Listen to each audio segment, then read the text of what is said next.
Как поймать смех? Теплая сказка из кармана Тимми.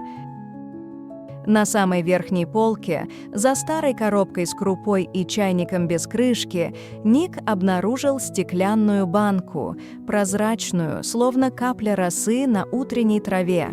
На ней была наклеена маленькая этикетка с одним загадочным словом «Смех». Сердце мальчика забилось чуть быстрее. Он осторожно открыл банку и заглянул внутрь, но там ни звука, ни света, ни даже тени. «Как же так?» – подумал Ник, нахмурив брови. «Где же спрятался смех?» Он потряс банку, словно надеясь услышать хоть тихий звон, но ничего не произошло. И тогда Ник решил, если банка пустая, значит, ее нужно наполнить. Наполнить живым, искренним, настоящим смехом, тем, что рождается в сердце и согревает душу. Он крепко сжал банку в руках и отправился на поиски смеха. В гостиной сидел дедушка в своем любимом кресле, и казалось, что в его глазах прячется целый океан воспоминаний. «Дедушка», — спросил Ник с робкой улыбкой, «а когда ты смеялся от всей души?» Дедушка почесал подбородок, задумался, и вдруг его лицо озарилось мягкой улыбкой. «Ах, это было в тот самый день, когда я впервые танцевал с бабушкой». «И как это было?» — с интересом спросил Ник, прищурив глаза. «Представь себе, я все время наступал ей на ноги, 5 раз, на ноги 2 раза на подол платья и даже на собственные туфли». Дедушка рассмеялся, словно вспоминая забавный сон. Бабушка сначала чуть не рассердилась, а потом рассмеялась и сказала: «Ну что ж, давай будем танцевать, сидя». Ник засмеялся вместе с ним. Смех получился легким, как солнечный ветерок. Он тихо приоткрыл банку, и смех, словно маленький танцор в ярком платье, влетел туда, закружился и засверкал огоньками.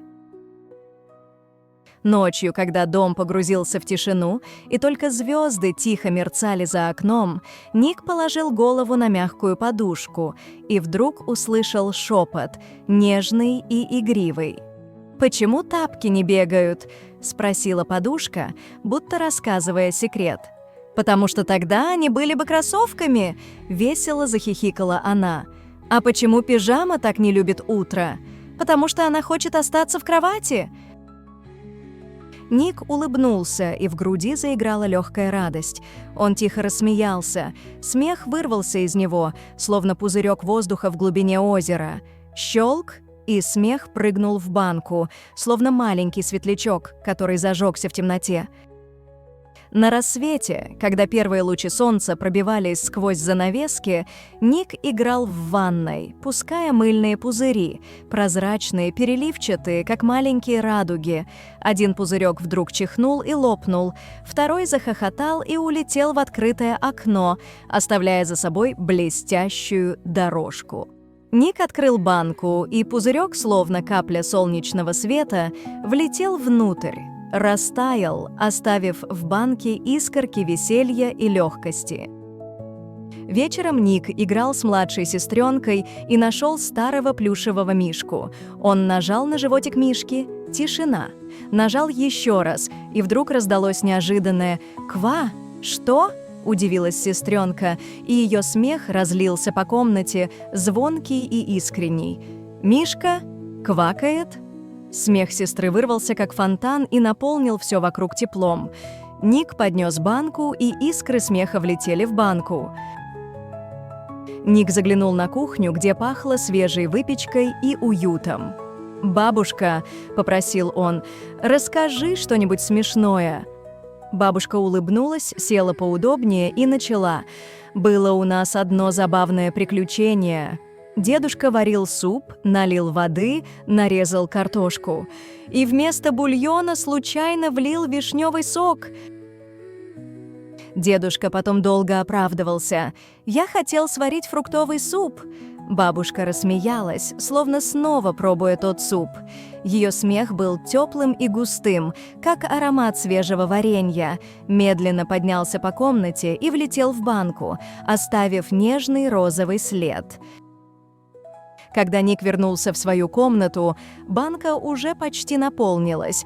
Она тихо дрожала и переливалась всеми цветами радости. В каждом кусочке смеха жил свой маленький мир. Танцевал, пузырился, квакал, шептал. Ник открыл банку, и смех вырвался наружу не громко и не шумно, а мягко и щедро, словно аромат свежеиспеченного печенья разлетелся по дому.